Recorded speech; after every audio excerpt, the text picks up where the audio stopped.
네, YTN 정치기획 시리즈 당당당 총선이 9일 남은 오늘도 야외에서 전해드립니다. 저와 김대근 기자가 나와 있는데요. 네, 김 기자. 저희 앞에는 한강도 보이고요. 또 뒤에는 꽃도 활짝 펴 있습니다. 저희가 나와 있는 이곳 어디입니까? 네, 지금 저희가 나와 있는 곳 서울 광진구의 자양동입니다. 이곳에 출마한 후보들 알아보면요, 서울 광진을 지역구인데 더불어민주당의 고민정 후보 그리고 미래통합당의 오세훈 후보가 경쟁을 벌이고 있습니다. 여기에 더해서 네. 민주당과 비례연합정당 협의를 하다가 배제된 곳이죠. 미래당의 오태양 대표도 이곳에 출사표를 던졌습니다. 오늘 저희가 12시에는 고민정 후보 그리고 1시 50분에는 오세훈 후보 모시고 얘기를 나눠볼 예정이니까요. 오늘 계속 저희와 함께 해주시기 바랍니다. 네, 후보들의 인터뷰 기대해 주셔도 좋습니다. 일단 저희가 광진을 지역구에 오기는 왔습니다만 사실 이 지역 조금 낯설거든요. 어떻게 구성이 되어 있습니까? 네, 먼저 지리적으로 살펴보겠습니다. 지금 저희가 나와 있는 이곳이 뚝섬 한강공원입니다. 남쪽으로는 이곳부터 북쪽으로는 건국대학교 그리고 동쪽으로는 동서울터미널 너머까지가 서울 광진을 지역구고요. 동별로 살펴보면 화양동 그리고 자양동, 구이 1동, 3동이 여기에 포함됩니다. 네, 이곳 광진을 지역구, 지역구도 지역구입니다만 사실 후보들이 상당히 관심이 높은 곳 아니겠습니까? 그렇습니다. 더불어민주당의 고민정 그리고 미래통합당의 오세훈 후보 경쟁에 많은 관심이 모이고 있는데요. 고민정 후보는 청와대 대변인 출신이고 그리고 오세훈 후보는 서울시장 출신인데다가 계속해서 대권 주자로 거론되지 않았습니까? 그러다 보니까 청와대 대통령의 입대 그리고 야권 잠룡의 대결이다 해서 이 지역구, 광진을 지역구에 관심이 많이 모여지고 있는 상황입니다. 네, 이낙연, 황교안 두 후보 서울 종로만큼이나 관심받는 곳이 바로 이곳 서울 광진을 지역구인데요. 그렇다 보니까 이 양당 대표 선수들이 출전한 지역이다 이렇게 보셔도 과언이 아닐 것 같습니다. 그런데 이 지역 선거 이력이나 과거 선거 또 여러 가지를 살펴보면 이 지역만이 갖는 특성이 좀 있다고요. 네, 그렇습니다. 이 광진을 지역구 한마디로 정리를 해보자면 민주당의 텃밭이다 이렇게 불린 지역입니다. 호남 인구가 많고요. 그리고 향후의 활동이 활발하기 때문인데요. 여기에 더해서 빠지지 않는 인물이 있습니다. 추미애 법무부 장관인데요. 추미애 법무부 장관이 5선을 한 지역이 바로 이곳 서울 광진을 지역구입니다. 원래 성동구와 광진구가 같이 붙어 있다가 그러니까 광진구가 성동구에 속해 있다가 95년도에 분구가 됐는데요. 이후에 96년도에 첫 총선이 치러졌습니다. 이때 15대 총선에서 김대중 대통령이 영입한 인물이 바로 판사였던 추미애 법무부 장관입니다. 이후에 5선을 했는데 딱 한 번 실패한 적이 있습니다. 이때가 바로 2004년 17대 총선이었는데요. 네. 이때 노무현 전 대통령 탄핵 역풍을 맞아서 그 당시에는 열린우리당의 김영주 후보가 당선이 됐습니다. 그런데 열린우리당이 당선된 거니까 결국에는 민주당 계열이 계속 이곳에서 승리했다고 볼 수 있겠고요. 결국에는 보수 정당의 국회의원이 단 한 번도 나오지 않은 곳, 이곳 서울 광진을입니다. 네, 보수 정당의 후보가 한 번도 당선된 곳이 없다. 그렇다면 사실상 민주당의 텃밭이다 이렇게 봐도 과언은 아닐 텐데요. 일단 두 후보 김 기자가 직접 만나봤죠. 네, 그렇습니다. 민주당 텃밭이라는 표현에 대해서 어떻게 생각하느냐 두 후보에게 물어봤습니다. 고민정 후보, 오세훈 후보에게요. 그랬는데 후보들 반응은 조금 다르더라고요. 직접 들어보겠습니다. 또 뉴스에서는 영남, 호남 또 뭐가 텃밭이고 글쎄 저는 이제는 그런 시대는 아닌 것 같아요. 또 이 정부와 또 이 나라의 방향성이 무엇인지를 보는 거지. 정말 여기는 발바닥이 닳도록 뛰어야 되는 곳입니다. 잘 아시다시피 우리 당에서는 한 번도 이긴 적이 없는 곳이기 때문에 더더군다나 긴장을 해서 뛰고 있습니다. 아무래도 상대 후보보다 먼저 왔기 때문에 대면 접촉을 할 기회는 훨씬 더 많이 가졌다고 보여지고요. 네, 고민정 후보는 지역에 상관없이 다 좋아해 주신다. 그리고 본인 또래나 더 어린 유권자들 같은 경우에는 고향에 크게 관심이 없다. 그리고 그런 질문 자체가 좀 낯설다. 이런 얘기를 하더라고요.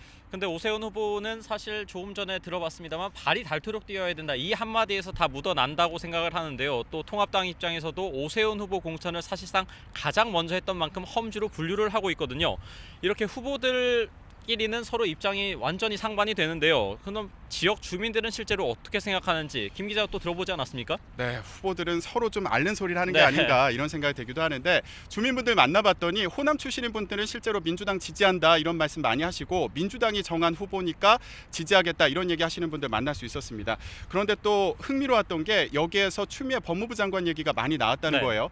추 장관 같은 경우엔 고향이 경상도예요. 네. 그래서 민주당의 경상도 며느리다 이렇게 소개되기도 했다는데 그러다 보니까 호남 출신 분들도 좋아하고 경상도 출신 분들도 좋아한다 이런 얘기를 하기도 했고요.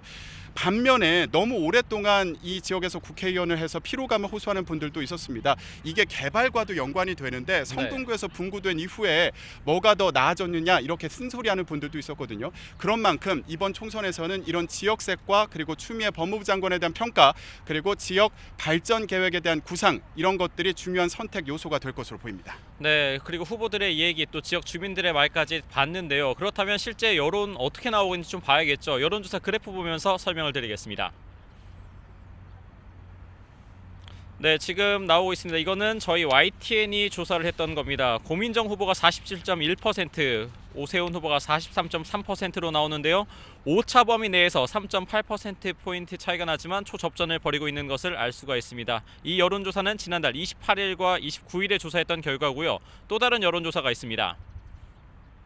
네, 비슷한 시기인 지난달 27일과 28일에 했었던 다른 여론조사 결과인데요. 고민정 후보가 47.1% 그리고 오세훈 후보가 38.4%로 나타났는데 오차 범위이긴 합니다만 차이는 조금 더 벌어진 것으로 볼 수가 있습니다. 하지만 결과를 예상할 수 없는 초접전이다 이렇게 표현할 수가 있겠죠. 네, 이렇게 박빙의 승부가 펼쳐지다 보니까 후보들 간의 신경전도 치열했습니다. 저희가 직접 만나서 상대 후보에 대해서 어떻게 생각하느냐 물었는데요. 어떤 대답이 나왔을까요? 직접 들어보겠습니다. 그 무상급식 관련해서 한 번에 판단을 받으셨고 그리고 종로에서 다시 한번 국민들의 판단을 받으셨던 분이시라 글쎄 광진에서는 어떤 청사진을 그려내실진 저도 잘 모르겠습니다. 그 참 허무한 얘기입니다. 뭐 청와대가 내 편이다 혹은 시장, 구청장과 통한다 하는 얘기는요. 2년 뒤면 다 바뀌거나 바뀔 가능성이 매우 높거든요. 이제 그런데 의존하는 그런 정치보다는 본인의 능력과 실력으로 노하우로 승부하는. 네. 고민정 후보 같은 경우에는 오세훈 후보의 과거 이력을 그리고 오세훈 후보는 고민정 후보가 경험이 부족하다 네. 이런 지적을 하고 있네요. 저희가 이따 12시에 고민정 후보 그리고 1시 50분에 오세훈 후보 직접 모시니까 서로에 대해서 어떤 생각하는지 또 물어보도록 하겠습니다. 후보들 얘기를 좀 해봤는데 이번에는 정당별 선거 유세전에 대해서도 얘기해 보겠습니다. 네. 지금 선거전이 뜨겁지 않습니까? 네, 그렇습니다. 먼저 민주당을 좀 살펴보면요. 민주당 서울 종로 후보이면서 동시에 민주당의 상임선거대책위원장을 겸하고 있는 이낙연 후보가 오늘 직접 후보 지원 유세에 뜁니다. 일단 경기 북부 지역을 도는데요. 아무래도 일단 경기 북부 지역도 수도권이고 이 수도권이 이번 총선의 최대 승부처 아니겠습니까? 그러다 보니까 인지도가 높은 이낙연 후보가 직접 발로 뛰면서 후보들을 도와서 수도권 승리를 견인하겠다 이런 의도가 있는 것으로 보입니다. 또 동시에 최근 건강 문제로 화면에 자주 보이지 않았던 이해찬 대표 직접 선거 유세에 나섭니다. 오늘은 부산으로 출동을 하는데요. 네. 민주당과 비례연합정당인 더불어시민당이 합동 선거대책 회의를 엽니다. 여기에서 수도권만큼이나 중요한 부산 지역의 선거 승리 의지를 다지게 됩니다. 동시에 외교와 노동 관련 정책도 발표를 할 예정이고요. 더불어시민당과 경쟁 관계인 열린민주당도 12대 공약 발표에 나설 예정입니다. 네, 이런 가운데 미래통합당 같은 경우에는 수도권 유세에 집중한다고요. 네, 일단 미래통합당이 그동안 공식 선거운동 시작을 하고 나서 수도권 그리고 주말에는 부산과 대전, 충청권을 돌면서 표심 공략에 나섰는데요. 다시 네. 수도권으로 발을 옮깁니다. 일단 김종인 총괄선거대책위원장이 오늘 서울 곳곳을 발로 누빌 예정인데요.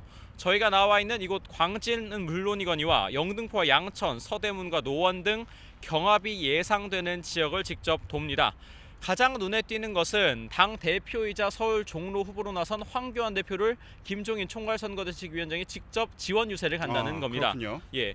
동시에 또 오늘 눈여겨볼 일정이 있는데 이번 총선의 가장 승부처, 가장 눈이 가는 곳 다름 아닌 서울 종로 아니겠습니까?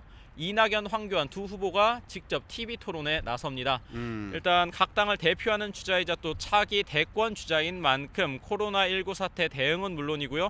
현 정부 정책에 대한 평가 또 서울 종로 지역 공약 등 분야마다 불꽃 튀는 접전이 예상이 됩니다.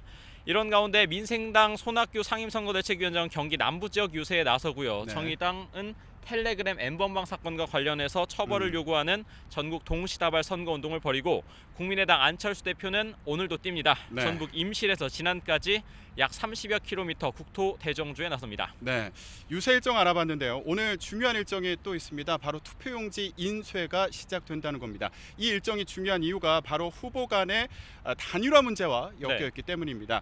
투표용지 인쇄 전에 단일화가 되면 이 용지에 사퇴라고 적히는데 이 인쇄가 시작된 뒤에는 그럴 수가 없다 보니까 이후에 단일화가 되면 효과가 아무래도 떨어지겠죠. 네. 예, 더불어민주당과 정의당 후보의 단일화 여부가 주목된 지역이 있는데요. 경남 창원 성산과 그리고 인천 연수울인데 민주당은 비례연합정당에 참여하지 않은 정의당과의 단일화에 미온적이었던 만큼 네. 사실상 무산된 것으로 보입니다. 통합당은 당을 나가서 무소속으로 출마한 후보들과의 단일화 여부가 주목되는데요. 서울 구로울에 출마한 통합당 김용태 후보 그리고 강효식 후보의 단일화 협상은 최종 결렬됐습니다. 하지만 투표용지 인쇄 후에도 단일화가 되는 경우가 있는 만큼 상황은 좀 더 지켜봐야겠죠. 예, 오늘 서울 광진을에서 총선 소식 알아봤는데요. 아까 말씀드린 대로 오늘 12시에는 민주당의 고민정 후보 그리고 1시 50분에는 오세훈 후보와의 인터뷰가 진행됩니다. 계속 시청해 주시기 바랍니다. 지금까지 서울 광진을에서 전해드렸습니다.